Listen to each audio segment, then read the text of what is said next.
Car owner ka ba? Ramdam na ramdam mo ba ang mahal ng gasolina?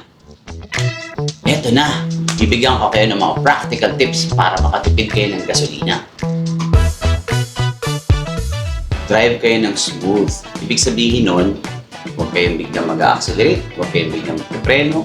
Nakita nyo nasa dulo, red light na, bakit pa kayo mag-accelerate tapos pipreno rin din lang kayo? Lanuhin nyo yung tapak sa preno, tapak sa gasolina. Suwabe. Number 2, panatiliing tama ang tire pressure. Paano nyo malalaman yun?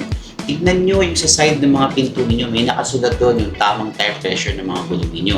Pag magpapahangin kayo, halimbawa, galing kayo sa bahay, yung gasolinahan, 1 or 2 kilometers away lang. Pwede nyong i-respect kung ano yung nakalagay doon sa side ng pintuan ninyo. Pero, kung nagmamaneho na kayo ng 10 to 15 minutes and above, ibig sabihin nun, mainit na yung gulong ninyo. Dapat bawasan nyo ng mga 3 PSI from the original na rating na nakalagay doon para hindi kayo mag-over. Yung 3 PSI na yun will mean a lot dahil doon kayo makakatipid ng gasolina. Number 3, bawasan ang bigat ng inyong sasakyan. Ibig sabihin nun, tanggalin nyo lahat ng unnecessary na kailangan sa kotse kasi yung mga designer ng kotse at engineer pinilit pag-aangin yung kotse ninyo sa pinaka-bare minimum. Tapos kayo, tampak kayo ng golf bag, tampak kayo ng bag, tampak kayo ng kung ano-ano. Tanggalin nyo yung mga necessary na bagay sa loob ng kotse para gumaang at mas tumipid kayo sa gasolina. Number 4, kung talaga naman tingin ninyo sobrang tagal yung traffic, may option kayo para patayin yung makina. Kung tingin niyo more than 5 minutes yung traffic, patayin nyo na! Diba? Wala namang masama. As long as medyo malamig pa yung loob, maandar naman yung aircon, may konting natira pang lamig, magpatayin na kayo ng makina. Tapos start nyo na lang kung nag-go na.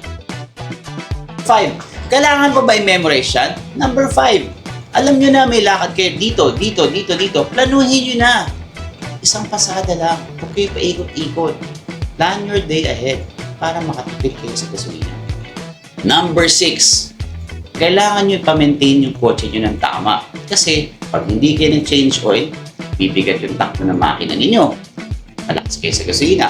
Pag hindi kayo nag-change ng mga air filter, hindi makahina yung makina nyo, malakas kayo sa gasolina. Pag sira yung mga bearing ng gasolina nyo, may taas yung friction, hindi maandar na maayos yung makina, etc. etc.